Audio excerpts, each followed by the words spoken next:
بسم اللہ الرحمن الرحیم. ناظرین السلام علیکم. بے شمار درود و سلام حضور نبی کریم صلی اللہ علیہ وآلہ وسلم کی ذات مبارکہ پر. ناظرین، کرۂ ارض کے وجود کے بعد انسان نے اپنے رہنے کے لیے جو ضوابط قائم کیے، ان میں قانون اور جو اس کے ساتھ معلقہ چیزیں ہیں وہ بہت اہمیت کی حامل ہیں. خطے جو پاکستان ہے، اس کے اندر اب تک ہم لوگ جو قانون ہے اور جو قانون دینے والے جو ادارے ہیں، قانون جو بنانے والے ادارے ہیں، جو انصاف دینے والے ادارے ہیں، آج تک عام آدمی تک یہ یقین نہیں مہیا کر سکے، پہنچا سکے کہ ایک عام آدمی جو ہے انصاف کے دروازے کس طریقے سے کھٹکھٹائے. قانون ایک عام آدمی کی پہنچ تک کس طریقے سے جو ہے نا وہ دسترس حاصل کر سکتا ہے. جو قانون ہے، جو انصاف ہے، وہ ایک عام آدمی کو کس طریقے سے مل سکتا ہے. ان کے درمیان قانون بنانے والے اور جو مقننہ ہیں، جو قوانین بنانے والے ادارے ہیں، جو انصاف دینے والے ادارے ہیں، وہ ایک عام آدمی کے درمیان کس طریقے سے اعتماد سازی پیدا کر سکتے ہیں.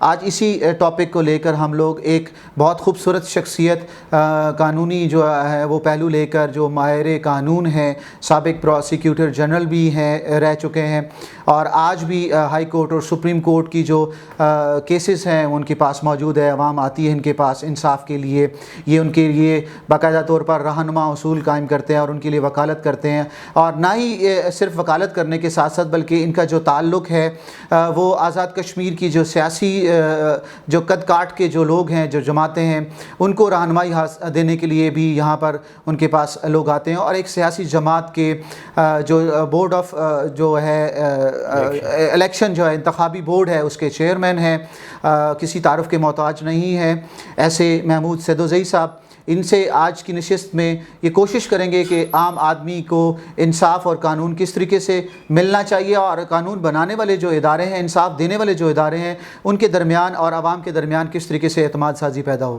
ہمارے ساتھ جو آج شخصیت ہیں، وہ ان کی جو قانونی خدمات ہیں وہ کسی تعارف کے محتاج نہیں ہیں. آج جو ہماری نشست کا جو ان کے ساتھ وہ مقصد ہے بیٹھنے کا، کہ وہ ایک عام آدمی کو انصاف کس طریقے سے مہیا کیا جا سکتا ہے، قانون بنانے والے ادارے اور عوام کے درمیان جو ایک اعتماد سازی ہے وہ کس طریقے سے کی جا سکتی ہے، اور وہ کیا پیچیدگیاں ہیں جن کو ہمیں دور کر کے ہم ایک آدمی کو، ایک عام آدمی کو، عوام کو قانون بنانے والے اداروں کے درمیان لا کے کھڑا کریں، اور وہ اس اعتماد کے ساتھ کھڑے ہوں کہ وہ انصاف لینے میں ڈرے نہیں، بلکہ وہ انصاف لینے والے اور دینے والے اداروں کے درمیان اعتماد سازی کا جو وہ ماحول ہے وہ قائم ہو سکے. بہت شکریہ سر آج آپ کا ہمیں وقت دینے کا. بہت ہمیں خوشی ہے کہ آپ جیسے استاد اور ایک جو قانونی ماہر ہیں، آئینی ماہر ہیں، اور سیاسی رہنماؤں کو جو آگے وہ راستہ دکھانے والے ہیں، اور ہماری بھی خوش قسمتی ہے کہ آپ کے ساتھ بیٹھے ہوئے ہیں. میں سیدوزئی صاحب آپ سے سب سے پہلے آغاز اسی چیز سے کروں گا، جیسے میں نے انٹرو میں کہا کہ ایک جب سے یہ خطے پاکستان وجود میں آیا، تو اس کے بعد سے اب تک جو 73 ایئرس ہو گئے، ایک عام آدمی کے ذہن میں یہی ہے کہ جو قانون بنانے والے ادارے ہیں، جو انصاف مہیا کرنے والے ادارے ہیں، وہ پراپر طریقے سے انصاف مہیا نہیں کر پائے. مجھے جو لگتا ہے کہ وہ اعتماد سازی نہیں ہے. یہ کیا وجوہات ہیں کہ اب تک وہ عام آدمی جو انصاف بنانے والے اداروں کے درمیان اعتماد سازی نہیں بن سکی؟ بھٹی صاحب بہت شکریہ، آپ نے مجھے موقع دیا کہ میں اس معاملے میں اپنی رائے کا اظہار کروں. تو سب سے پہلے تو ہم یہ دیکھتے ہیں کہ قانون آپ کو کیا تحفظ فراہم کرتا ہے. اس میں ایک بڑے اچھے جیورسٹ وہ کہتے ہیں کہ مجھے قانون پر اس لیے یقین ہے کہ جو میرا ہے وہ قانون مجھے یقین دلاتا ہے کہ میرا ہی ہے، حالانکہ مجھے آلٹرنیٹو پہ بھی کوئی اعتراض نہیں ہے. تو بیسک یہ چیز ہے کہ قانون جو ہے وہ آپ کو اشور کرتا ہے کہ جو چیز آپ سے متعلقہ ہے، آپ کی ملکیت ہے، وہ آپ ہی کی ہے. ہمارے یہاں 1947 سے پہلے کے قوانین ہیں، اور یہ قوانین جو ہیں یہ انگریز نے بنائے. اور میں حیران ہوتا ہوں لارڈ میکالے کی بصیرت پہ کہ وہ جناب قانون سازی کا بیڑا لے کر جب وہ انگلینڈ سے چلا، تو 30 دن کے اندر اس نے بے تحاشا قوانین جو ہیں ان کو ایک شکل دے دی تھی. اور اس کے بعد اس کو جاننے کے لیے گویا اس نے بہت محنت کی. اس نے کسٹمز کو دیکھا، اس نے جناب مختلف جو بر صغیر میں بسنے والی قومیں تھیں ان کے رواجوں کو پرکھا اور سارا کچھ کیا، اور کسٹمز اور وہ جو رواج ان کے موجود تھے ان کو ذہن میں رکھتے ہوئے قانون سازی کی۔ آج بھی آپ دیکھیے گا کہ ہم جب کہتے ہیں کرمنل پروسیجر کوڈ تو وہ 1898 میں بنا، ہم کہتے ہیں سول پروسیجر کوڈ یہ 1890 میں بنا، ایویڈنس ایکٹ جو ہے وہ 1832 میں بنا۔ اب یہ دیکھیے جتنے قوانین ہیں ان سب کی تاریخ جو ہے وہ 18ویں صدی کے اواخر میں ہے اور 19ویں صدی کی ابتدا ہے۔ پاکستان بنا، پاکستان بننے کے بعد ہم نے کافی قانون سازی کی، لیکن آج دن تک کوئی بھی قانون 5-7 سال سے اوپر نہیں چلا، ختم ہو گیا، خود بخود ختم ہو گیا۔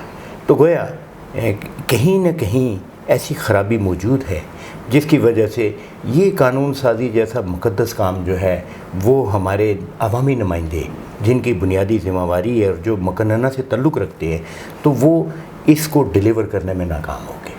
اب سب سے پہلے جو آپ نے فرمایا کہ جی وہ عوامل کے ہیں، ایک تو یہ فیکٹر ہے، اس فیکٹر میں یہ ہے کہ ایسے ایسے لوگ اسمبلیوں میں آئے جنہیں اس کے بارے میں قطعاً کوئی علم نہیں تھا کہ قانون سازی کی بنیادی چیزیں کیا ہیں۔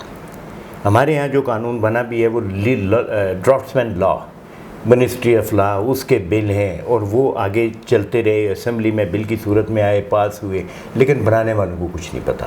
تو لہذا ضرورت اس عمر کی ہے کہ جو ایکسپرٹ ہے جس کو کہتے ہیں نا نیپوٹزم، براؤن نوززم، آپ جب اس کو بالائے طاق رکھ دیں گے آپ کی پروسیکیوشن بھی ٹھیک ہو جائے گی، آپ کے عوام کا قانون پہ ایک اعتماد بھی بحال ہو جائے گا اور آپ کی عدالتیں بھی صحیح کام کریں گی۔ اور جب تک آپ اس ایلیمنٹ کو نہیں لاتے تو یہ جو 3 شعبے جو میں نے جن کا ذکر کیا ہے ان کی الائنمنٹ ہی غلط ہے۔ تو یہ جب ایک الائنمنٹ میں نہیں ہوگے، گاڑی کی اگر ویلوں کی الائنمنٹ صحیح نہیں ہے تو ایک لیفٹ جا رہا ہے دوسرا رائٹ جا رہا ہے تو اس کا پیسنجر ہمیشہ خطرے میں رہتا ہے۔ سر میں نے اپنے جو آغاز میں ابتدا کی اس کی شاید ایک میرا بہت خوبصورت طریقے سے آپ نے اس کو ایک ٹرائنگل میں پرو دیا، اور یہی وجہ ہے عام آدمی پولیس سے بھی ڈرتا ہے، وکلاء سے بھی دور بھاگنے کی کوشش کرتا ہے، عدالتوں سے بھی دور بھاگنے کی کوشش کرتے ہیں، اور آپ نے جو بنیادی جو عمل ہے، جو بنیادی عنصر ہے، وہ آپ نے جو عوامی نمائندے ہیں جب وہ قانون بنانے والے اداروں کے اندر جاتے ہیں تو وہ ان کی بھی وہاں فقدان ہے کہ وہ نمائندے ایسے نہیں ہوتے کہ وہ قانون بنانے میں اور قانون تبدیل کرنے میں مہارت رکھتے ہوں۔ کیا عوام کا اپنا قصور ہے یا اس میں کوئی اور بنیادی عمل بھی ہے، یا کوئی ایسا ایلیمنٹ پایا جاتا ہے کہ عوام قصوروار ہے، یا وہ جو آتے ہیں اسمبلی میں بیٹھے ہوئے قانون بنانے والے ہیں، درمیان میں کچھ اور ادارے بھی موجود ہیں؟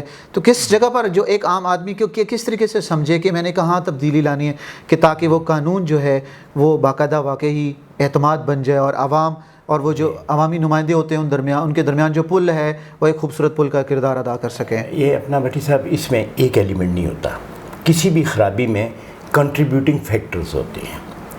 کنٹریبیوٹنگ فیکٹرز میں پہلی بات تو یہ ہے کہ ہمارا جو لیجسلیٹو سسٹم ہے، الیکٹورل سسٹم ہے، جو پہلی خرابی انتخابی عمل ہے، جی ہاں، انتخابی عمل پہلی خرابی اس میں۔ اب کیا ہم اس کے لیے عوام الناس کو متعاون قرار دے سکتے ہیں یا نہیں، دا کوسچن۔ تو میرا خیال ہے کہ اس کے لیے بنیادی چیز جو ہے وہ ایجوکیشن کی ہے، لیکن ایجوکیشن سے یہ نہ سمجھیے گا کہ میری مراد BA کی ڈگری سے ہے یا MA کی ڈگری سے ہے یا ڈاکٹریٹ ہے۔ ایجوکیشن اس سے بالکل مختلف چیز ہے۔ کوئی بندہ جس کے پاس کوئی ڈگریاں ہوں گی وہ سند یافتہ تو ہو سکتا ہے، لیکن ضروری نہیں ہے کہ وہ تعلیم یافتہ ہو۔ علم والا ہو۔ مثلا مرزا غالب خود تو 5 جماعت پڑھے ہوئے تھے، آپ ان پہ ڈاکٹریٹ کرتے ہیں اور بڑا مشکل ڈاکٹریٹ ہے مرزا غالب کے اوپر کرنا، اور ان کی تو اپنی اتنی کوالیفیکیشن نہیں تھی۔ آپ انگلستان میں چلے جائیے، سب سے مشکل ڈاکٹریٹ جو ہے PhD وہ ولیم شیکسپیئر پہ ہے، اور ولیم شیکسپیئر خود کیا تھا، وہ گھوڑوں کا رکھوالا تھا، اسٹیبل کیپر گلوب تھیٹر میں، اور گویا جیسے ہمارے کار پارکنگ کے بچے ہوتے ہیں جو پرچیاں دینے والے ہوتے ہیں، تو یہ اس کی حیثیت تھی۔ لیکن اس پہ ڈاکٹریٹ کرنا جو ہے، اگر کسی نے شیکسپیئر پہ ڈاکٹریٹ کیا تو اس کو بہت اعلیٰ و فاضل سمجھا جاتا ہے۔ اب یہ جو ایجوکیشن ہے تو یہ بیسک آگاہی ہے جس کے لیے کسی سند کی ضرورت نہیں ہے۔ ہماری دراصل بدقسمتی سے، میں آپ کے شاید سوال کا جواب لمبا ہو جائے لیکن پھر بھی میں نے آپ کو مطمئن کرنا ہے، 1947 کے بعد جب ہماری آزادی کا سفر شروع ہوا تو انفارچونیٹلی یہ الٹے درخت کی طرح تھا جس کی جڑیں اوپر تھی اور سر نیچے تھا، اور یہ جناب سیاستدانوں پہ آیا, یہ بیوروکریٹ پر آیا. اس وقت نوکرشاہی کہلاتی تھی اور انہوں نے خود کو پروموٹ کر کے افسرشاہی کہلانا شروع کر دیا. پھر وہاں سے یہ کنٹریکٹرز پہ آیا, پھر یہ سرمایہ کاروں پہ آیا, اور کرتے کرتے کرتے یہ 71 سال کا سفر جو ہے, میں جب بھی دیکھتا ہوں ان 71 سالوں کو تو میں یہ سمجھتا ہوں کہ جہاں سے اس کو شروع کرنا تھا گراس روٹ لیول, وہاں تک ابھی پہنچا ہی نہیں ہے. اور جب اگر یہ وہاں نہیں پہنچا تو پھر تو سمپل سا اس کا آنسر یہ ہے کہ جناب والا, جن ہم بڑے بڑے آئیڈیلز کی باتیں کرتے ہیں یہ ناممکنات میں سے. اب اسی طرح آپ آ جائیے, ایک تو یہ ہوا عوام الناس کا. اب آ جائیے جو ایلیٹ کلاس کہلاتی ہے, جو ملک کی معاملات کو چلانے میں اپنا رول پلے کرتی ہے, آپ اس پہ آ جائیے. اس میں ہم نے کبھی کوئی متناسب نمائندگی کا نہیں سوچا. اور یورپ کے خاص طور پہ اسکینڈینیویا کے ممالک میں انہوں نے پروپورشنیٹ ریپرزنٹیشن دی ہوئی ہے. مثلا سارے ملک کی آبادی کو انہیں ڈیوائیڈ کیا ہے شعبوں پہ. فرض کرنا جرنلسٹ وہ جناب 10% ہے, تو اس کے اوپر 10% پہ انہوں نے ایک سیٹ الوکیٹ کر دی. وکلاء 20% ہیں, انہوں نے 20% پہ الوکیٹ کر دی. ان کے پیزنٹ پروپرائٹرز یعنی کاشتکار, زمیندار, فرض کریں یہ 50% ہیں, 50% ان کو دے دی. 15% 20% ڈاکٹر ہیں. انہوں نے پروپورشنیٹ ریپرزنٹیشن, جس کو ہم کہتے ہیں متناسب نمائندگی. اب وہ متناسب نمائندگی والا شخص جب پارلیمنٹ کے فلور پہ کھڑا ہوگا تو اس کو اپنی جو طبقہ ہے اس کا, اپنے پیشے کے لوگوں کے مشکلات سے کماں کا آگاہی حاصل ہوگی, ان کی ٹیکنیکلٹیز جانتے ہوں گے, تو اس لیے جی ہاں, تو ان کو قانون سازی میں دشواری نہیں پیش آتی. جس شعبے سے جو تعلق رکھتا ہوگا نمائندہ, وہ اس کی جو کمی بیشی ہے, اس کی جو مزید ترقیاتی چیزیں ہیں, اس کو وہ اچھے طریقے سے آگے لے کے جا سکتا ہے. اور پھر وہ جب ان میں سے چنا جائے گا تو گویا بہترین آدمی چنا گیا. تو یہ جو ہے ان کی کامیابی کا راز بنیادی طور پر یہ ہے, اور یہ دونوں چیزوں کا فقدان ہے. آپ نے دیکھا, آپ ماشاءاللہ خود سو جینیس انٹیلیجنٹ, آپ ایک جرنلزم سے آپ کا تعلق ہے, تو آپ نے دیکھا کہ ہم یہ ساری چیزیں بری طرح سے ہم محروم ہیں ان سے, اور ہمیں اس بیسک کنسیپٹ کا بھی آئیڈیا نہیں ہے. تو یہ خرابیوں کی جڑ ہے. اور یہ 71 سال کیا, 7100 سال میں بھی اگر آپ نے کوئی تبدیلی لانی ہے تو ان کو ٹھیک کرنا ہوگا. جب آپ ٹھیک کریں گے تو آپ ترقی کی اوج ثریا پہ پہنچ جائیں. سر, اس وقت جو موجودہ پوزیشن ہے, جو اس وقت پاکستان کے اندر ایک فضا ہے کرپشن کا خاتمہ, اور اس کرپشن کے خاتمے کے ساتھ جو نیب کو بہت زیادہ وابستہ کر دیا گیا. آج سے اگر پچھلی جو حکومتیں گزریں یا جو ٹینیور گزرا ان کا, اتنی زیادہ نیب نہیں تھی. اب ہر آدمی, ایک عام آدمی کو دیکھ لیجئے, ایک جو گلی محلے کا دکاندار ہے اور جو سروس کرنے والے جو ملازمین ہیں, آفیسرز ہیں, وہ تمام, اور سیاستدان, ہر ایک شخص کے دماغ میں ایک نیب ہے اور لوگ ڈرے ہوئے ہیں. نیب زدہ جو سیاسی رہنما ہیں, جو سیاسی جماعتیں ہیں, وہ اپنے طور پر آواز اٹھا رہی ہیں, لیکن بحیثیت ایک آپ اس ادارے کے ذمہ دار رہے ہیں. اب قانون آپ کے روزانہ آپ کے جو ہے نا وہ روزمرہ کی زندگی میں شامل ہے. یس, تو کس طریقے سے آپ رہنمائی ہمیں دے سکتے ہیں کہ ایک عام آدمی جو نیب سے خوفزدہ ہے وہ خوفزدہ بھی نہ ہو, اور ایون دین کہ جو آج کل جو صورتحال چل رہی ہے کہ کبھی ایک کی پکڑ دکڑ ہے, کبھی دوسرے کی پکڑ دکڑ ہے, کیا حکومت بھی صحیح سمت میں جا رہی ہے یا نہیں ہے؟ تو عام آدمی کے لیے بھی تھوڑی سی رہنمائی کر دیجئے, اور پھر حکومت جو کردار ادا کر رہی ہے.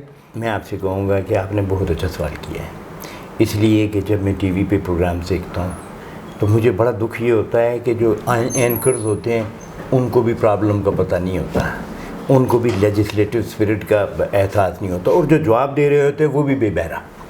سب سے پہلے تو ہم یہ دیکھیں جی کہ نیب کا مطلب یہ ہے کہ نیشنل اکاؤنٹیبلٹی بیورو احتساب کا ایک عمل ہے, اور یہ احتساب جو ہے یہ ہمارے مذہب میں یہ اس کی بنیادی اساس سے اس کا تعلق ہے. حضرت عمر فاروق رضی اللہ عنہ کے خود احتسابی ہونی چاہیے, خود احتسابی عمل. وہ مال غنیمت میں سے, بیت المال میں سے جب ڈسٹریبیوشن ہوئی تو ان کو 2 چادریں آئیں, تو ایک شخص نے کھڑے ہو کے کہا کہ اے عمر, سب کو ایک ایک چادر ملی, آپ کو 2 چادریں کیسے ملی؟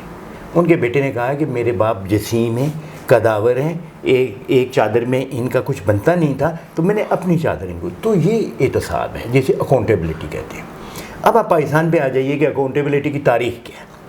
جب پاکستان بنا تو 1947 میں جو پہلا قانون وجود میں آیا اس کا نام تھا پریونشن آف کرپشن ایکٹ 1947. یہ آپ کے بڑے کام کی چیز ہوگی. وہ جو پریونشن آف کرپشن ایکٹ 1947 آیا اس کا اطلاق ہوا 14 اگست سن 1947 سے. اس میں holder of public office, public servant, سارے وہ لوگ جو کسی نہ کسی طرح سے کار سرکار سے وابستہ تھے ان کے کو ٹرائی کرنے کا یا تعزیری قانون تھا کہ جس کے تحت اگر کوئی پبلک سرونٹ رشوت ستانی کرے، اپنے اومیشن بھی ہوتا ہے لا میں، خالی کمیشن نہیں ہوتا کہ ایک تو ایکٹ آپ کمٹ کرتے ہیں اور ایک لافل ایکٹ جس کو کرنے کے آپ پابند ہیں آپ اومٹ کرتے ہیں، غفلت اور لاپرواہی کر نہیں کرتے، یہ بھی جرم ہے.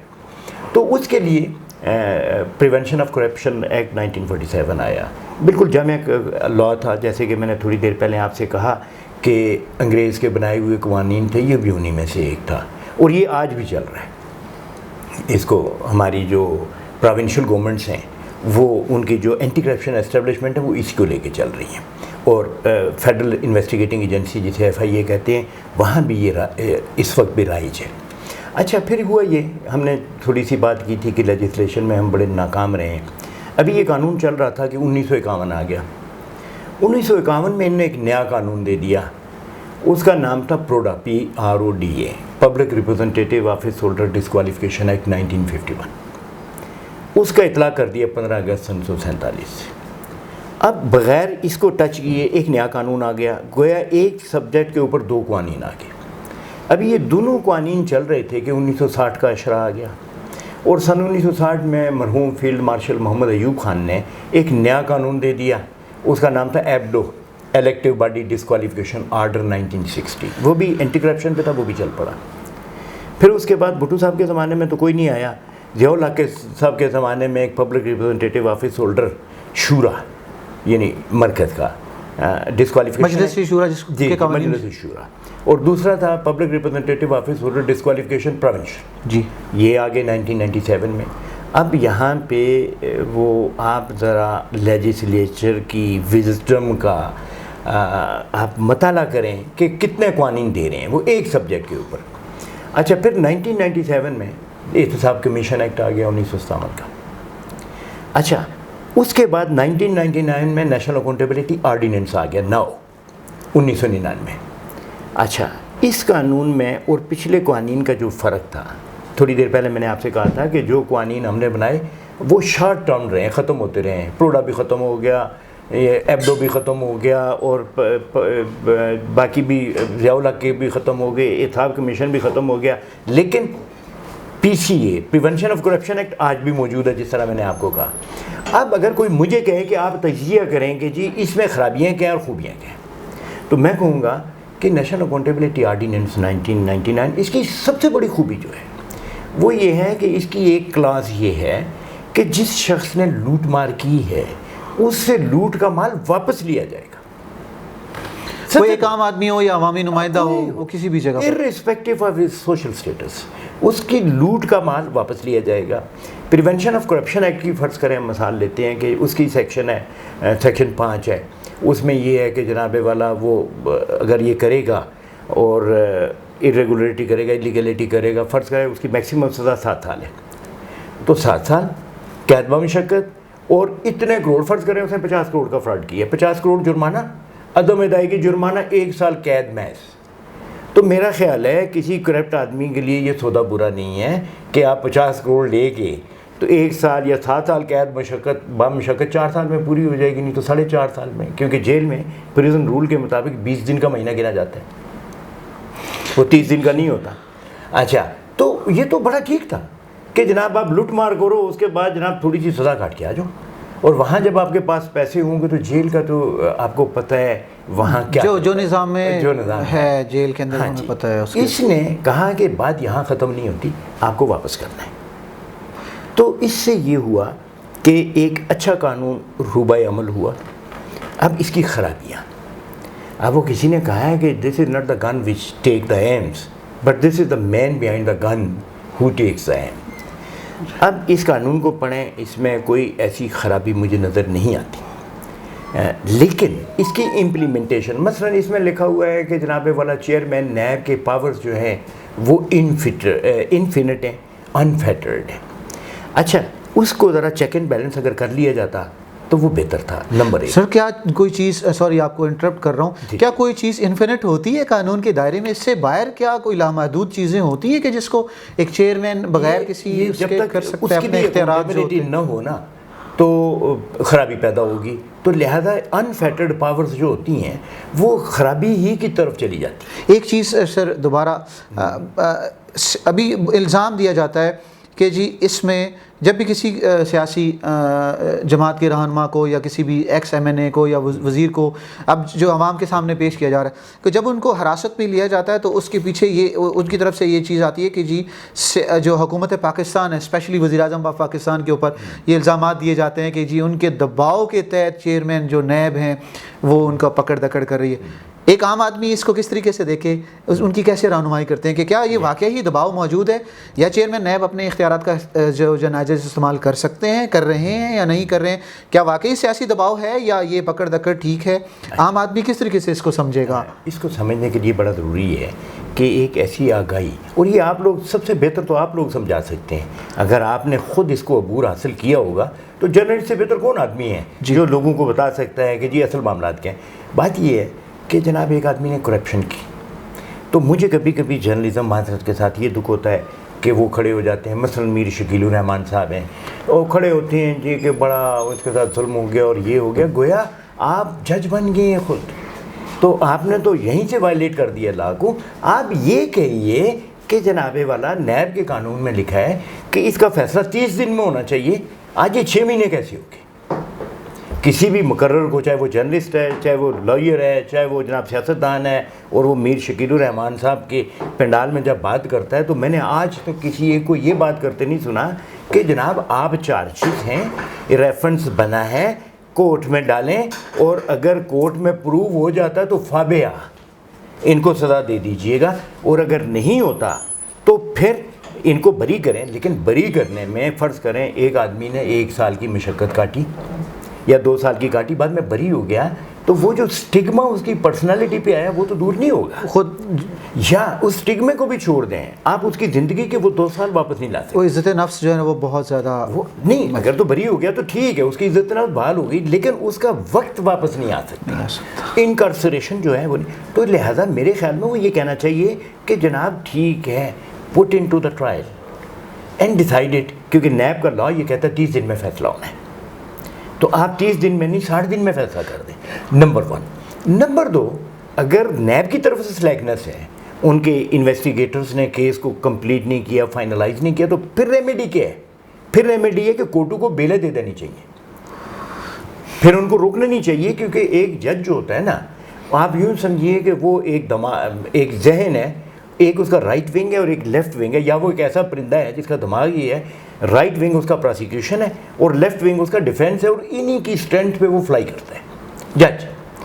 اب جب جج کو یہ پتہ ہے کہ میر شکیل الرحمان کا تو کوئی قصور نہیں، میں ویسے ہی دیکھیں آپ جرنلسٹ ہیں، یہ آپ ایک عام آدمی کا کام ہے آگاہی پیش کرنی ہے، جی واضح کرنے کے لیے، کیونکہ وہی کیس آج کل برننگ ٹاپک ہے. تو وہ یہ ہے کہ جج صاحب کو نیب سے پوچھنا چاہیے کہ اگر آپ کے پاس ابھی تک کوئی شواہد نہیں ہے، کوئی ایویڈنس نہیں ہے، کوئی کچھ نہیں ہے، تو میں یہ ضمانت لیتا ہوں، تو جب آپ کیس ٹرائل ہوگا تو پھر میر صاحب پیش ہوتے رہیں گے. یہ پراپر اپروچ یہ ہے. اب اسی طرح سیاستدان جناب والا ان کے ریفرنس آتے ہیں تو وہ پہلے چیخنا چلانا شروع ہو جاتے ہیں. آپ کا کام کیا ہے؟ آپ لیڈ کر رہے ہیں اور آپ فرنٹ سے لیڈ کر رہے ہیں، آپ کہیں جی آئی ول فیس اٹ. آپ کا مطالبہ یہ ہونا چاہیے کہ اگر ڈیلے پروسیکیوشن کر رہا ہے تو بیل آپ کا رائٹ ہے، اور اگر ڈیلے آپ کر رہے ہیں تو پروسیکیوشن کا کام ہے کہ اگر آپ بیل پہ بھی ہیں تو آپ کی کینسلیشن موو کرے کہ یہ ون وے اور دا ادر تاریخیں لے رہے ہیں، معاملے کو لٹکا رہے ہیں. تو اس طرح سے آپ جب یہ چیزیں لائیں گے تو لوگوں کو ان کا اعتماد بحال ہو جائے گا، اور لوگوں کو سب سے پہلے یہ پتہ ہوگا کہ کیا سبجیکٹ کیا ہے، ایشو کیا ہے، اس کے اوپر ڈیلیبریشن کیا ہو رہی ہے، اس کا حل کیا ہے. تو یہ باتیں آپ لوگ سب سے بہتر کیسے کر سکتے ہیں اور آپ ہی کو یہ کرنا ہے, اور آپ کو میرا خیال ہے اس کا بھی مطالعہ کرنا ہے کہ یہاں پہ خرابیاں کون سی ہیں, اس کی نشاندہی کرنی ہے, اس کی خوبیاں کون سی ہیں, اس کو آپ نے پروجیکٹ کرنا. سر ایک دو چیزیں کلیئر کر دیجیے گا. کیا حکومت پاکستان نیب کے ذریعے عوام کو خوفزدہ کر رہی ہے یا صحیح ڈائریکشن میں جا رہی ہے؟ میں نے پہلے آپ سے کہا تھا نا کہ یہ بندوق ہی نہیں ہوتی جو نشانہ لیتی ہے, بندوق کے پیچھے شخص ہوتا ہے جو نشانہ لیتا ہے. یہاں پہ اس کا ابرپٹ جواب یہ نہیں ہو سکتا کہ یہ کسی کو ہراس کر رہے ہیں. ہوتا یہ ہے کہ جناب ایک یہ جو سسٹم ہے, تھوڑی دیر پہلے ہم ویسے اپنی نجی گفتگو میں باڈی کارپوریٹ کی بات کر رہے تھے. جب بہت سارے افراد مل کر کام کرتے ہیں تو ایک باڈی کارپوریٹ ہوتی ہے, اس میں کوئی ایفیشینٹ ہوتا ہے, کوئی نا ایفیشینٹ ہوتا ہے. لیکن نیب کا جو فوج کے زمانے میں نیب تھا, آپ نے دیکھا کہ انہوں نے بڑے بڑے لوگوں کو پکڑا. مثلا دیکھیں 4 اسٹار جنرل سے اوپر تو 5 اسٹار جنرل ہوتا ہی نہیں ہے. ایڈمرل منصور الحق, یہ ہمارے زمانے کی بات ہے, $75 لاکھ کی اس نے پلی بارگین کی اگسٹا آبدوزوں کے معاملے میں. بڑے بڑے کیسز کی یہ پکڑے. وہاں پہ جو پرفارمنس بیس ایویلیویشن ہوتی تھی انڈیویجول کی, وہ بڑی ضروری تھی. آپ سیاستدان ہیں, آپ جناب والا کل آپ نون لیگ کی گورنمنٹ تھی, نون لیگ کے بندے بھرتی ہو گئے, پی ٹی آئی کی government I, P T I کے بھرتی یہ ہو گئے, کل پیپلز پارٹی آئے گی, پیپلز پارٹی کے بھرتی ہو جائیں گے. جب آپ ان لوگوں کو بھرتی کرو گے جو بیسیکلی آپ کے سیاسی ورکر ہیں, تو پھر لیگل ایکیومنٹ جو ہے وہ نہیں مل سکتی آپ کو. تو لہذا اس میں آپ کو چاہے محنت کرنی پڑے, آپ جو پروفیشنلز ہیں ان کو لائیے. اور پروفیشنل میں اتنی شرم ضرور موجود ہوگی کہ اگر وہ نہیں کر سکا, فرض کریں میں کہتا ہوں جی میاں صاحب کا العزیزیہ کا ریفرنس یا جناب دوسرا ریفرنس بنا اور ایک اچھے پروسیکیوٹر نے اس کو بنایا اور وہ نہیں ثابت کر سکا تو ہی ول ریزائن کہ جی میں I am sorry I couldn't do it. تو یہ پیرامیٹر ہونا چاہیے. سر نیب کو کیا وفاق کے دائرۂ اختیار میں ہونا چاہیے, صوبائی دائرۂ اختیار میں ہونا چاہیے, یا یہ ایسی چھوٹی چھوٹی عدالتیں بنا دی جائیں یا ایسے چھوٹے چھوٹے اس کے حصے بنا دیے جائیں کہ وہ ملک کے ہر حصے میں موجود ہو اور ایک عام آدمی کو اعتماد ہو کہ میں جو ہے نا انصاف بھی مجھے اچھے طریقے سے مل سکتا ہے, اور اگر میں کسی کرپشن والے عمل پر جاؤں گا, ایک چھوٹی سی جو دکاندار کی میں نے مثال دی کہ ایک عام آدمی بھی خوف زدہ ہے نیب سے کہ کل خدا نخواستہ نہ تو ایک تو جو ٹیکس دینے والا ایک سلسلہ ہے, فائلرز اور نان فائلر کا ایک کانسیپٹ بن گیا.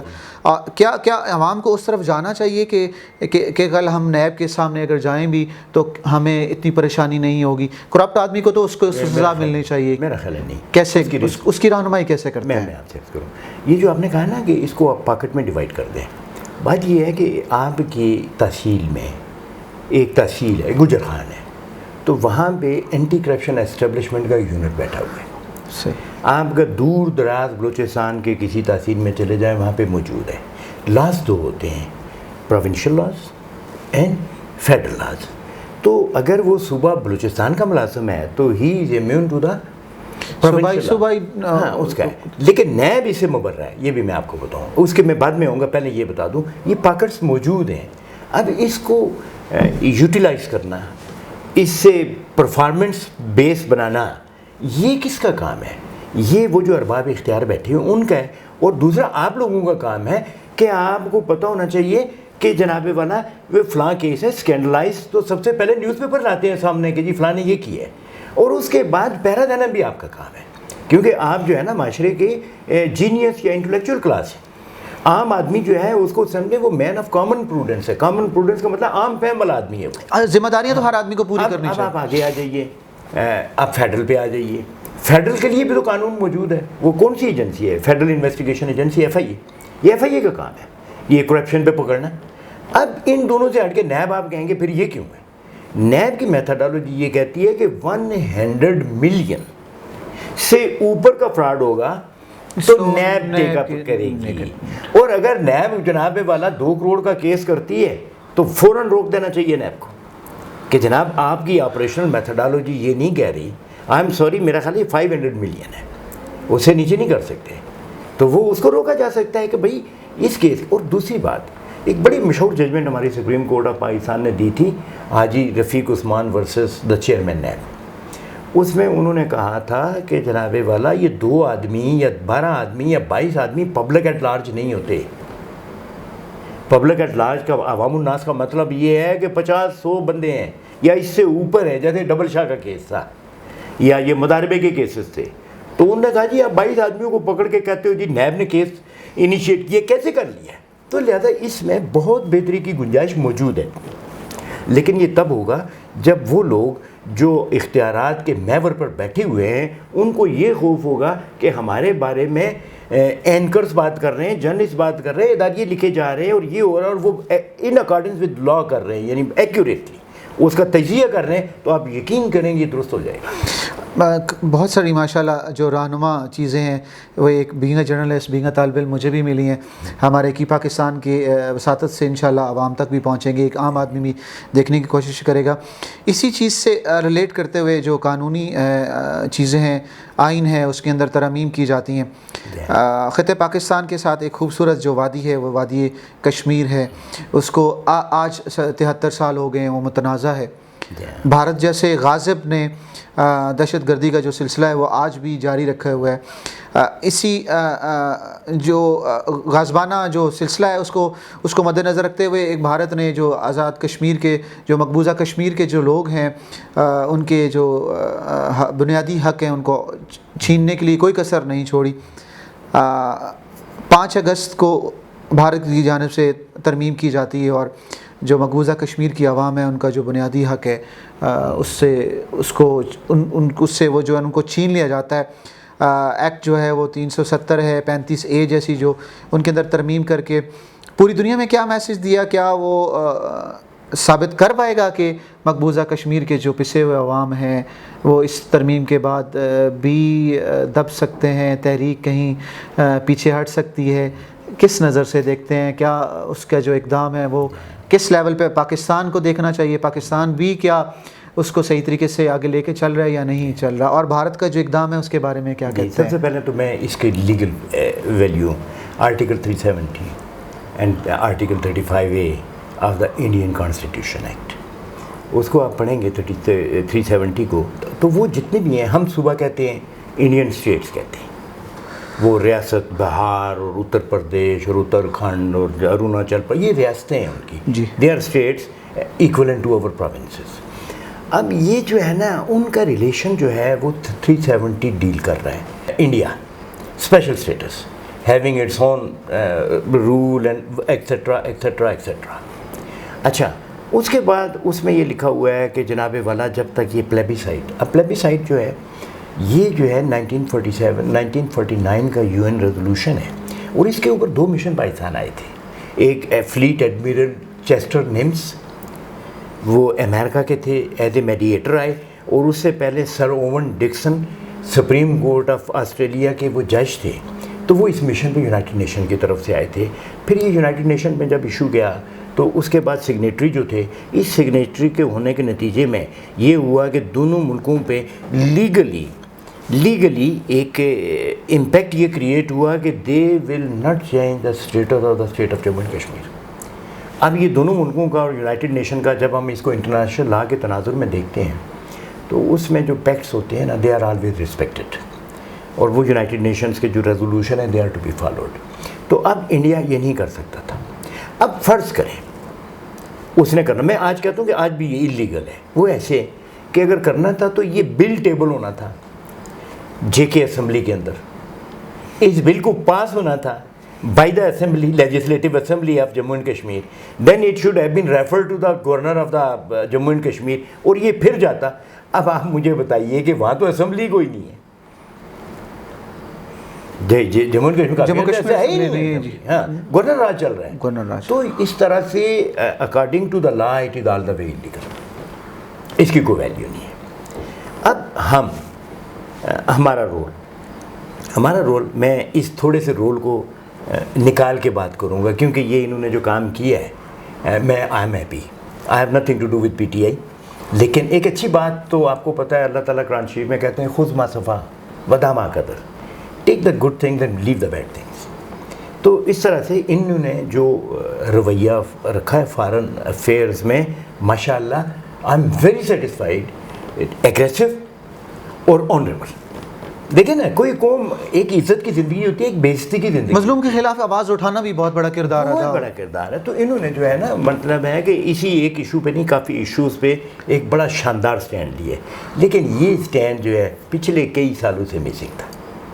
ہم بڑے معذرت خواہ ہوتے تھے. آپ سے آپ کا ریکارڈ کہ جناب جب وہ جماعت الدعوہ کے پیچھے جائے تو آپ اس کو بے شک ایڈٹ کر دیں کون تھا. ایک سیاسی جماعت کے سربراہ تھے اور وہ حکومتی سربراہ بھی تھے. انہوں نے کہا جی وہ انڈیا سرجیکل اسٹرائک. تو انہوں نے کہا کہ یار وہ یہ جو مرید کے میں 2-4 بم مار کے چلا جائے کیا فرق پڑتا ہے.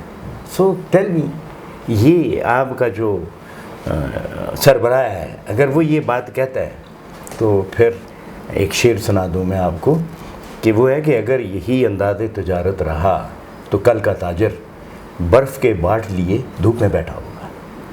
یہ ہو رہا ہے. تو اس طرح سے ہمارا ایک سٹینڈ ہونا چاہیے. ہمارا سٹینڈ کیا ہے, یہ کوئی سرحدی یا زمینی جھگڑا نہیں ہے. آپ دیکھیں وکیل کا کام ہوتا ہے وکالت کرنا, دلائل پیش کر کے مقدمہ جیتنا, یا اس کے بعد جو بھی جج نے ججمنٹ دینی ہوتی ہے. بحیثیت وکیل پاکستان ہمیشہ آواز اٹھاتا ہے اپنے لیول پر بھی, اور دنیا میں بھی احتجاج ہوتے ہیں بلکہ اب تو برطانیہ کی اسمبلی کے اندر بھی کچھ اجلاس وغیرہ ہوئے, یورپین یونین میں بھی ہوئے. وزیر اعظم پاکستان نے ایک تقریر کی, مدلل تقریر کی, اس کے بعد ایک ہائپ کریٹ کی. کیا اس کے بعد پھر دب گئی آواز, یا اس کے بعد اب بھی کچھ سمجھتے ہیں کہ ہم نے کردار ادا کیا؟ میں یہ سمجھتا ہوں اس کو as a student, small student of international affairs, کہ یہ جناب والا جو بائیڈن کی پروپوزڈ نائب صدر کملا ہیرس, انہوں نے ڈیموکریٹس نے کشمیر ایشو کو اپنے ایجنڈے میں شامل کر لیا. یہ سب سے ہمارے لیے اچھی خبر ہے. اس کی اب ریزن کیا ہے؟ اس کی ریزن یہ ہے, اب میں انٹرنیشنل سیناریو میں آپ کو دکھا رہا ہوں کہ جناب والا اس وقت یہ جو سپریمیسی کی وار ہے, فیکچولی یہ چائنا اور امریکہ کے درمیان چل رہی ہے. امریکہ چائنا آپ کے سلک روٹ کو اس لیے پکڑ رہا ہے کہ وہ 8-10 ہزار ناٹیکل مائلز جو ساؤتھ چائنا سے اس کو مل رہا ہے, اس سے یہ جناب 2-2.5 ہزار میل پہ آ جائے. اور امریکہ تجارتی مقاصد حاصل کرنے کے لیے یہ چیز کی جائے. پھر ایک وقت تھا کہ ہم امریکہ سے بہت ڈکٹیشن لیتے تھے. اب کئی 2 احباب جو ہے نا وہ کہتے تھے کہ جناب وہ یاران طریقت, کہ جی وہ امریکہ میں ہمارا چیف آف آرمی اسٹاف بھی جاتا ہے, ڈکٹیشن لیتا ہے, وزیر اعظم بھی جاتا ہے. ٹھیک تھی بات. اب سوچا جی جائے کہ کیوں لیتے تھے. آپ اسی کی ٹیکنالوجی پہ رلائی کر رہے ہو, آپ اسی کی پیسے پہ چل رہے ہو, تو آپ کو پتا تھا کہ میں نہیں کروں گا تو ہوگا نہیں. لیکن یہ کافی سارا پانی پلوں کے نیچے سے گزر چکا ہے. آپ کا اپنا امریکہ نے تو کہا تھا کہ جی آپ F-17 جو ہے وہ انڈیا کے خلاف استعمال نہیں کر سکتے, لیکن JF Thunder has proved its worth. ہم نے ثابت کر دیا. We have come up in the arena of the technology. ابھی جو پاکستان نے, آپ نے بہت خوبصورت الفاظ میں یہ کہا کہ پاکستان نے جو اپنا کردار ہے وہ بہت خوبصورت طریقے سے نبھایا, اور نبھانا بھی ایسے ہی چاہیے. اور ہم لوگوں نے جو مقبوضہ کشمیر کے جو لوگ ہیں, جو تحریک آزادی کشمیر کے ساتھ منسلک جو لوگ ہیں, ان کے اعتماد میں بہت زیادہ بہتری آنی چاہیے. جو پاکستان کا کردار ہے, جو ابھی حکومت پاکستان نے سیاسی جو ایک میپ ہے اس کو مرتب کیا, کیا سمجھتے ہیں کہ یہ آئینی پہلو بھی کور کرتا ہے, اور مقبوضہ کشمیر کے جو لوگ ہیں اور جو پوری دنیا ہے اس میں یہ ایک بہتر عمل ہے, یا اس کو کس نظر سے دیکھتے ہیں؟ صاحب میں آپ سے عرض کروں, اب تو انہوں نے کیا ہے جو کام انہیں آج سے 30-40-50 سال پہلے کرنا چاہیے تھا, وہ اب کیا ہے. جب آپ اپنا انٹرم کانسٹیٹیوشن ایکٹ اٹھا لیں 1974 والا, دنیا بھر میں بائی کیمرل لیجسلیشن ہوتی ہے, پاکستان میں بھی ہے, سینٹ ہے اور قومی اسمبلی اور سینٹ دونوں. لیکن آزاد کشمیر میں ٹرائی کیمری لیجسلیشن تھی, سیکشن 31 ہے, اس میں چند جو قانون سازی کے امور ہیں وہ نیشنل اسمبلی کے پاس, اور اس کے بعد لکھا ہوا ہے کہ جناب اس کی سب سیکشن 2 یہ کہتی ہے that the council shall have a right to legislate upon the matters enumerated in the 3rd schedule. اس میں 54 آئٹمس, اور باقی ریزیڈیوری پہ AG کے لیجسلیٹو اسمبلی کو اختیار تھا. ٹرائی کیمری لیجسلیشن تھی.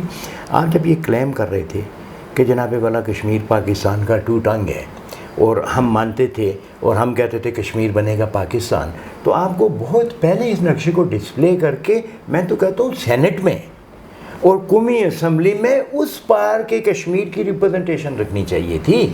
میں تو کہتا ہوں انہوں نے لیٹ کر دیا, بہت دیر ہو گئی. ہاں مہربان, بہت دیر کی ہے وہ ہمارے مہربانوں نے, لیکن یہ پہلے کرنا چاہیے. خوبصورت عمل ہے, اس کو پہلے ہو جانا چاہیے تھا. مقبوضہ کشمیر کے بعد اگر آزاد کشمیر میں آ جائیں تو آپ کا ایک خوبصورت باوقار سیاسی جماعت سے تعلق ہے. خالد ابراہیم صاحب کا جب بھی نام آئے گا تو جو اصول پسند ہیں لوگ, جو ایک سیاست سے محبت رکھنے والے ہیں, ان کے لیے رہنما جو ہے نا وہ ہم نے گوا دیا, لیکن ان کی جو خدمات ہیں وہ رہتی دنیا تک رہیں گی. آپ اسی جماعت کے جو انتخابی جو عمل ہے اس کے بورڈ کے چیئرمین ہیں. آمدہ بتائیں گے کہ جو ابھی ایک پاکستان کے اندر اور آزاد کشمیر کے اندر ایک چیز پائی جاتی ہے کہ جو وفاق کے اندر حکومت ہے وہی آزاد کشمیر میں حکومت بنانے جاتی ہے, اور ایسے ہی ہوتا رہا. اب کیا سمجھتے ہیں کہ اب آپ ایک پوری پارٹی کے طور پر الیکشن کے لیے جا رہے ہیں, کیا سمجھتے ہیں کہ کیا آپ خالد ابراہیم صاحب کا پیغام جو ایک آئیڈیل پیغام ہوتا ہے اس کو لے کے جائیں گے اور عوام تک پذیرائی حاصل کر سکیں گے, اور اس سینیریو کو ختم کرنے میں کامیاب ہوں گے کہ جو وفاق میں ہے وہی آزاد کشمیر میں ہوگا؟ کس نظر سے دیکھتے ہیں یہ جے کے پی پی کے جب ہم مینیفیسٹو پہ جائیں گے تو آپ نے دیکھا ہوگا کہ ہر دور میں جے کے پی پی کی اپنی آواز رہی ہے. وہ شاعر کا شعر ہے کہ وہ کہتا ہے کہ لے دے کہ ایک نظر ہی تو اپنے پاس ہے, دنیا کو کیوں دیکھیں پھر کسی کی نظر سے ہم. تو یہ جے کے پی پی اسی مصداق پہ چل رہی تھی. خالد صاحب جس طرح آپ نے فرمایا, اللہ انہیں جوار رحمت میں جگہ دے, انہوں نے کبھی اصولوں پہ سمجھوتا کیا ہی نہیں ہے, کسی کرپشن کا چھیٹا ان کے لباس پر ایک مثال ہے جی خالد ابراہیم صاحب. تو یہ جو آئیڈیلزم ہے, بلکہ میں جب جے کے پی پی جوائن کی تھی تو ہمارے دوست ہیں, میں ان کا نام نہیں لوں گا کیونکہ وہ موجودہ حکومت میں بڑے اہم شمار ہوتے ہیں, انہوں نے مجھے فون کیا, مبارک دی, اور کہنے لگے کہ محنت کسی نے کی اور فائدہ کسی نے اٹھا لیا. مجھے ان کے کہنے کا مطلب یہ تھا کہ ہم آپ کے ساتھ کافی محنت کرتے رہے, فائدہ کسی نے. تو میں نے انہیں کہا تھا کہ جی دیکھیے بات یہ ہے کہ ہم آئیڈیلز کی تلاش والے لوگ ہیں, اسی کے لیے ساری زندگی گزار دی. تو خالد صاحب میں وہ آئیڈیل دیکھا یا مماثلت دیکھی تو اس لیے جوائن کی. تو نہ باقی کوئی کشور کشائی کا شوق ہے, نہ کوئی ایسا شوق ہے, تو لہذا میرا خیال ہے اپنی جگہ پہ میں نے فیصلہ ٹھیک کیا. ان کو میں نے ٹیلی فون پہ جواب یہ دیا. تو بات یہ ہے, آپ نے جو فرمایا کہ جب ہم آئیڈیلزم کی بات کرتے ہیں تو پھر آپ ہماری جو منافقت ہے نا قوم کی وہ یہ ہے, ہم کہتے ہیں کہ انقلاب بڑی اچھی چیز ہے مگر مرے کوئی اور, ہم نہ مرے. ممکن یہ خود غرضی جی, اور ہمارا مولوی کہتا ہے کہ جی شرع بڑی اچھی چیز ہے, میرے گھر میں نہ گھسے. بھئی جب آپ کے خود غرضی کے اس لیول پہ ہیں آپ, تو آپ کیسی بڑی بڑی باتیں کرتے ہیں, اور آپ کی بڑی بڑی باتیں جو ہیں ان کو میٹریلائز وہ کر ہی نہیں سکتے آپ. تو اس لیے یہ جو ہوتے ہیں نا خیالات, تو میرے خیال میں یہ بیج ہیں, اور یہ بیج جو ہے جیسے بیج چلتے رہتے ہیں, کراس پولینیشن سسٹم چلتا رہتا ہے, خود بخود زمینوں میں گڑ جاتے ہیں اور فصلیں اگنا شروع ہو جاتی ہیں. تو بالکل خیالات بھی ایسے ہی ہوتے ہیں. خالد صاحب کو شاید حیات میں وہ پذیرائی نہیں ملی جو ان کے مرنے کے بعد لوگوں کو یہ احساس ہوا کہ یہ کون اٹھ گیا. تو میں یہ سمجھتا ہوں کہ ان کے صاحبزادے, حالانکہ آپ کو پتہ ہے کہ وہ اس قدر اصول پسند انسان تھے کہ انہوں نے اپنے کسی صاحبزادے کو پالیٹکس میں نہیں آنے جی نہیں آنے دیا. جی ہاں, لیکن اگر وہ اپنی ایفرٹ سے آئیں اور اپنی ورث ثابت کریں اور خالد صاحب کے نقش قدم پہ چلیں, اور یعنی آپ تو وہاں پہ تھے, اتنا بڑا جنازہ تو غازی ملت کا نہیں تھا جتنا بڑا خالد ابراہیم صاحب کا تھا. تو اللہ تعالیٰ انہیں کروٹ جوار رحمت میں جگہ کرے. تو یہ وہ بیج ہیں جو ان کو جس کی فصلوں کی آبیاری کی ہم توقع کرتے ہیں. تو ابھی جو انتخابی عمل شروع ہونے والا ہے, کیا پوری جماعت کے ساتھ اتریں گے, الحاق کریں گے؟ ابھی تک کوئی ایسی تجویز زیر غور نہیں ہے ابھی تک. اور اگر اکیلے جاتے ہیں تو کیا سمجھتے ہیں عوام آپ کو محبت کا جو ہے وہ ایک عنصر ہے وہ دیں گے, آپ کی طرف آئیں گے؟ مطلب یہ ہے نا کہ یہ ایک پریڈکشن ہے, تو میں پیشن گوئیاں تو نہیں بھیج سکتا, لیکن میں جہاں گیا میں نے یہ دیکھا کہ خالد صاحب کا جو قد و کاٹ تھا وہ بعد از وفات اور بڑھ گیا. لیکن اب یہاں پہ جماعت کی جو سیاسی بصیرت ہے وہ یہ ہے کہ وہ اسی نو کے انسان جس حلقے سے کھڑا کریں یہی سٹینڈرڈ مقرر کر دیں, جسے پیرامیٹر کہتے ہیں کہ جی یہ شخص اس پیرامیٹر پہ آئے گا تو ہم برادری کو کیسے روکیں گے؟ ایک برادری, میں چھوٹی سی عرض کروں, برادری کو کیسے روکیں گے؟ برادری میں آپ کو کہوں سر کہ یہ جو برادریوں کے بت ہیں انہوں نے آزاد کشمیر کو بڑا نقصان دیا. آپ یقین کریں بہت نقصان دیا. ہمیں بلکہ میں مذاق کہا کرتا ہوں دوستوں سے کہ ہمیں ہمارے سینئر کہا کرتے تھے اوے کشمیریو وہ تہاڈی نانی سانجھی ہے جدھر ایک ٹردا ہے سارے سر سٹ کے ٹور پہنتے ہو. جب میں آزاد کشمیر گیا تو میں نے اس کے برعکس دیکھا, برادری میں بٹے ہوئے. سر یہ بت کون توڑے گا آپ بتائیے؟ خالد صاحب تو توڑتے رہے ہیں, انہوں نے تو کسی برادری کا ذکر نہیں کیا. اور میں آپ کو بتاؤں کہ ٹھیک اب میں اسی ٹرائب سے تعلق رکھتا ہوں, لیکن جب ہم ان کے ساتھ نہیں تھے تو ہماری برادری کی, ہماری جو علاقے کی ہر چھوٹی برادری ان کے ساتھ تھی. یہ تو اس کی عظمت کی دلیل ہے. پھر وفاق کو کس طریقے سے روکیں گے؟ دیکھیں وفاق کا عمل یہ ایک عام آدمی بھی جانتا ہے, سننے والے بھی سن رہے ہیں, اور جو قانون بنانے والے ہیں, جو انتخابی عمل کا جو پورا ایک منبع ہوتا ہے وہ بھی دیکھ رہے ہیں, سن بھی رہے ہیں. وفاق کی جو وہاں مداخلت ہے اس کو آپ بحیثیت سیاستدان اور سیاسی پارٹی کیسے روکیں گے اور کس طریقے سے روکنا چاہیے؟ یہ ابھی تک کے سگنلز جو ہیں نا وہ بڑے پازیٹیو ہیں. میں یہ گورنمنٹ جو ہے اصل میں کچھ آپ ایسے سوال کرتے ہیں, ورنہ مجھے کوئی وہ پھر وہ شعر ہے کہ گزاری جو صبح و شام گلشن میں ان کے لیے, وگرنہ مجھ کو بہاروں سے واسطہ کیا ہے. تو میرا ان سے کوئی تعلق نہیں ہے. لیکن سر دیکھیں اس آنکھ سے ایک عام آدمی کو وہ روشنی دینی ہے کہ جس کے ذریعے ہم لوگوں نے ترقی کے راستے کرتا ہوں کہ ابھی تک انہوں نے کوئی ایسی انٹرفیئرنس نہیں کی جو کہ ان سے پہلے ہماری سیاسی جماعتیں کرتی رہی. اس وقت پی ٹی آئی کا ایک وجود ہے, لیکن انہوں نے کبھی ان کے ساتھ مل کے کوئی اسٹیٹ کے لوگوں کے خلاف کوئی کانسپیریسی تو دور کی بات ہے, ان کے معاملات میں مداخلت بھی نہیں کی. اسمبلیوں میں یہ زیادہ جاتے ہیں, تقریریں بھی یہ زیادہ کرتے ہیں, یہ یکجہتی بھی یہ مناتے ہیں, لیکن ابھی تک نہیں کی. تو آگے کی باتیں آپ کو پتہ ہے, یہ پریڈکشن ہے پھر تو. لیکن جو گراؤنڈ اینڈ ویدر سچویشن ہے اس کو دیکھ کے لگتا ہے کہ شاید ہی نہیں کریں گے. شاید آپ جیسے خوبصورت استاد جو ہیں جنہوں نے ساری عمر انصاف دیتے ہوئے رہنمائی کرتے ہوئے گزاری, آپ کے ساتھ شاید میرے خیال میں ساری عمر بیٹھے رہیں تو ہم لوگوں کو وہ یہ جو ٹاپکس ہیں وہ ختم نہیں ہوں گے. لیکن وقت کی نزاکت کو دیکھتے ہوئے میں پروگرام کے اختتام سے جانے سے پہلے عوام کو جو اپنے جو نمائندے ہیں, جو عوامی نمائندے ہیں, ان کو منتخب کرتے ہوئے اپنے علم کا جو ہے نا وہ استعمال کرنا چاہیے. جب انتخابی نمائندے, قانون بنانے والے جو نمائندے اسمبلیوں میں ہوں گے تو آپ کے لیے آسانیاں پیدا کریں گے. قانون اور انصاف جو ہے وہ ایک عام آدمی کے لیے بنایا گیا, اس کے لیے اعتماد سازی کا جو عمل ہے اس کو اپنانا پڑے گا. جو مقبوضہ کشمیر کے اندر موجود بھارت کی طرف سے کیے جانے والے اقدامات ہیں ان کے لیے پاکستان نے ایک خوبصورت طریقے سے آواز اٹھائی, اور ہمیں بھی اپنا کردار ادا کرنا چاہیے. عوام کو آئندہ آنے والے جو انتخابات ہیں اس میں برادری ازم سے نکل کر اپنی جو بساط ہے اس میں رہتے ہوئے جو اپنا کردار ہے, جو نمائندے ہیں ان کو اس طریقے سے چننا ہے کہ وہ آپ کی آنے والی جو نسلیں ہیں ان کے لیے فیصلے کر سکیں, تاکہ ہم جو ترقی کا راستہ ہے وہ آسانی سے آگے بڑھ سکے, اور ترقی کا جو راستہ ہے وہ ہمارے اس ملک کا مقدر بنے. اور امید ہے کہ انشاءاللہ آنے والے جو اوقات ہیں, جو آنے والا وقت ہے, وہ پاکستان کی بہت زیادہ جو ہے نا وہ ترقی اور روشنی کی طرف جا رہا ہے. میں انہی الفاظ کے ساتھ آپ سے گزارش کروں گا کہ پاکستان کے اس پلیٹ فارم سے ہمیں اس پروگرام کے جو پہلو تھے ان کو دیکھتے ہوئے ہمارے طرف فیڈ بیک کیجیے گا. اجازت چاہوں گا کیمرہ مین طاہر نوید کے ساتھ رازق بٹی کی پاکستان راولپنڈی.